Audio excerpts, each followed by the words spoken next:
31쪽입니다. 다니엘은 뜻을 정하여 왕의 음식과 그가 마시는 포도주로 자기를 더럽히지 아니하리라 하고 자기를 더럽히지 아니하도록 환관장에게 구하니 하나님이 다니엘로 하여금 환관장에게 은혜와 긍휼을 얻게 하신지라. 환관장이 다니엘에게 이르되 내가 내 주 왕을 두려워하노라. 그가 너희 먹을 것과 너희 마실 것을 지정하셨거늘 너희의 얼굴이 초췌하여 같은 또래의 소년들만 못한 것을 그가 보게 할 것이 무엇이냐. 그렇게 되면 너희 때문에 내 머리가 왕 앞에서 위태롭게 되리라 하니라. 환관장이 다니엘과 하나냐와 미사엘과 아사랴를 감독하게 한 자에게 다니엘이 말하되 청하오니 당신의 종들을 열흘 동안 시험하여 채식을 주어 먹게 하고 물을 주어 마시게 한 후에. 이상은 하나님의 말씀입니다. 아멘. 무거운 짐을 나 홀로 쥐고 견디다 못해 쓰러질 때 어떤 성도님께서 했던 말이 지금도 기억이 납니다. 집안에서도 혼자서 신앙생활 하기가 너무나 버겁다고. 혹시 내 주변에 하나님이 누구신지조차 관심이 없는 사람들로 가득 차 있으십니까?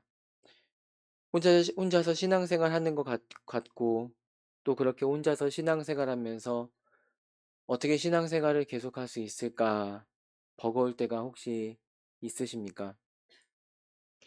그 옛날 다니엘이 이런 마음이 아니었을까 싶습니다. 정말 그 어떤 찬송 가사처럼 옛날 용맹스럽던 다니엘의 경험과 그렇게 용맹스러운 신앙생활을 하는 것 같았지만 어쩌면 그 내면은 외로움의 감정이 있지 않았을까 싶습니다. 오늘 말씀처럼 뜻을 정하였을 때 내 주변만 보면 어떤 의미에서는 좀 외롭습니다. 하나님도 안 보이는 것 같습니다. 그러나 하나님은 안 보이는 듯해도 보이시고 안 계시는 것 같아도 계십니다. 오늘 말씀에서 첫 번째로 살펴볼 것은 하나님께서는 안 계시는 것 같을지라도 확실히 계십니다. 8절 말씀처럼 다니엘은 뜻을 정했습니다. 왕의 음식과 그가 마시는 포도주로 자신을 더럽히지 않겠다고 말입니다. 이것은 아마도 하나님의 율법에서 백성을 부정하게 하는 음식을 금지하는 규례와 연관되었을 거라고 이해를 하셔도 되겠습니다. 문제는 다니엘이 그렇게 뜻을 정했다고 해서 그게 그때 당시 다니엘이 머무르고 있던 바벨론의 사람들에게 받아들여졌겠느냐 하는 것이죠. 이미 이때 하나님의 성전의 기물들은 하나님의 그 거룩한 성전의 정말 그 기물들은 바벨론의 왕궁에 일종의 전리품으로 들어가 있는 상황이었습니다. 참고로 바벨론의 침략은 총 3번에 걸쳐서 있었습니다. 매 그 침략의 때마다 포로들이 끌려갔습니다. 다니엘은 왕족이었죠. 그러나 그 바벨론이 처음으로 침략했을 때 포로가 되었습니다. 그렇게 끌려갔죠. 그리고 오늘 말씀의 배경에서 유다나라는 아직 멸망을 당하기 전이었습니다. 그러나 결국 유다나라가 바벨론에게 어떻게 되었는가를 생각해 본다면 다니엘이 저는 뜻을 정했습니다. 라고 그렇게 태도를 보였을 때 단번에 돌아올 법한 대답이 아마도 네가 믿는 여호와가 너를 지켜주지 못하는데 왜 쓸데없이 고집을 부리느냐. 아마 뭐랄까요? 이런 어떤 반응은 바벨론 사람들에게보다는 같이 끌려갔던 유다 사람들에게 아마 그런 반응이 돌아오지 않았을까 그런 생각도 좀 들어요. 사실 이때 당시 다니엘은 그 이름조차도 바뀌었죠. 다니엘이 아니라 바벨론 신의 이름을 따서 벨드사살이라고. 자, 여기까지만 본다면은 하나님은 이때에도 과연 보이실까요? 과연 계실까요? 그러나 오늘 말씀에서 보여주는 것, 하나님은 이때에도 그들 가운데 계셨다라는 것입니다. 이것은 다니엘을 포함해서 여러 나라 출신 소년들을 관리 감독해야 하는 환관장의 반응에서 확인해 볼 수 있습니다. 자, 다니엘이 하나님의 율법에 따라 뜻을 정하였을 때 어떤 일이 있었는가? 9절 말씀을 잠깐 보도록 하겠습니다. 9절 말씀 읽어주세요. 하나님이 다니엘로 하여금 환관장에게 은혜와 긍휼을 얻게 하신지라. 은혜와 긍휼을 얻었다. 이것은 원문상의 해석으로는 환관장이 세세한 부분에서 다니엘과 세 친구에게 친절과 호의를 베풀었다는 말이 되겠습니다. 자, 10절 말씀을 잠깐 볼까요? 자, 10절 말씀을 눈으로 잠깐 읽어보시겠습니까? 눈으로 잠깐 읽어보시겠습니까? 이 말이 어떻게 보이실지 모르겠지만 이 말은 거절의 의미가 아닙니다. 오히려 그 요청을 받아주겠다라는 의미에 조금 더 가깝습니다. 잘 알겠다. 최대한 너의 그 요청에 대해서 잘 생각해 보겠다. 그런데 만약 그렇게 해서 네가 만약에 다른 소년들에 비해서 약해지면은 내가 위태로워질 수 있겠는데 그래도 괜찮겠느냐? 이 말이 거절로 들리지만은 않을 것입니다. 자, 다니엘과 환관정의 관계를 흔히 말하는 어떤 사회생활이라는 어떤 측면에서 살펴보면은 자, 환관장이 다니엘에게 이렇게 친절과 호의를 베풀 수가 있습니까? 그 위치에서?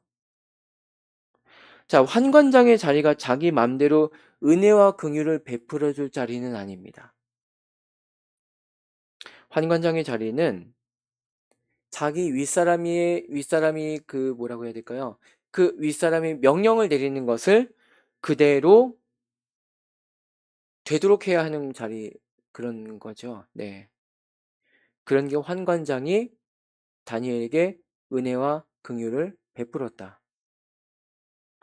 성경이 말해주는 것은 하나님께서 그 환관장을 포함해서 그 주변에 밑작업을 하나님께서 하셨다는 것입니다. 그 과정에서 필요한 것은 물론이거니와 환관장의 마음까지 그 밑에 관리들의 마음까지 하나님께서 그 밑작업을 하셨다는 것입니다. 어떻게 해요? 다니엘의 말을 호의적으로 들을 수 있도록 말입니다. 그리고 그 결과는 어떠했습니까? 이따가 말씀드리겠지만 15절 말씀에 보여주는 바 여러분 성경책에 15절 말씀에 보여주는 바 그리고 17절 말씀에 보여주는 바 바로 그런 것이겠죠. 자기 백성도 지키지 못하는 것 같았던 하나님. 그러나 실상은 하나님께서 자기 백성을 지켜주기 위해서 하나님 모르는 사람들의 마음까지도 작업을 하신 것입니다. 그리고 그 결과를 이루어 주신 것이죠. 다니엘의 뜻을 정하여서 우리는 이 말씀에서 한 신앙인의 결단을 볼 수 있겠습니다만 그 결단을 이루어 주시는 하나님을 더욱더 주목해야 되겠습니다. 다니엘이란 이름마저 이방신의 이름을 따라서 벨드사살이라 불려져야 했던 아무도 하나님을 알지 못하는 것 같던 바벨론 이방 땅에서도 하나님은 그 이름 그대로 하나님이심을 하나님은 그 이름 그대로 하나님으로서 일을 하심을 우리는 믿습니다. 우리가 사는 세상 가운데서 바로 이렇게 하나님께서 하나님이시기 때문에 우리는 감사할 따름입니다. 한 가지 더 살펴볼 것은 이런 것인데 그 살펴볼 주제에 대해서 말씀을 좀 드리기 전에 자, 11절에 기록된 다니엘의 세 친구 이름을 좀 보시겠습니까? 혹시 여러분들 그 11절에 기록된 다니엘의 세 친구 이름이 좀 조금은 낯설어 보이지 않으십니까? 만약에 조금은 낯설어 보인다면은 그게 결코 이상하지가 않아요. 장담컨대 자, 여러분, 다니엘의 세 친구 이름을 빨리 대시오! 라고 누군가가 물어본다면 열의 아홉은 하나냐, 미사엘, 아사레가 아니라 사드락과 메삭과 아벳느고라고 하겠죠. 다니엘의 이름을 벨드사살이라고 기억하지 않은 게 참 다행입니다. 그러나 결국에 세 친구 같은 경우는 하나냐, 미사엘, 아사레가 아니라 사드락, 메삭, 아벳느고가 더욱더 기억하겠죠. 하나냐, 미사엘, 아사레는 하나님을 찬송하는 이름이지만 사드락과 메삭과 아벳느고는 앞서 말씀드린 벨드사살처럼 바벨론 신을 높이는 이름입니다. 이 바벨론 신을 높이는 이름이 기억나는 건 결코 이상하지가 않습니다. 그래서 두 번째로 우리가 잠깐 살펴볼 것은 우리는 하나님을 모르는 세상에 살고 있지만, 네, 하나님 모르는 세상에 살고 있을지라도 하나냐, 미사엘, 아사레가 아니라 사드락, 메삭, 아벳느고처럼 또는 벨드사살처럼 우리는 세상에서 우리에게 부여하는 공식적인 이름을 가지고 있습니다. 그게 세상에서 우리에게 주는 뭐 직책이라든지 너 무슨 일 하고 있니?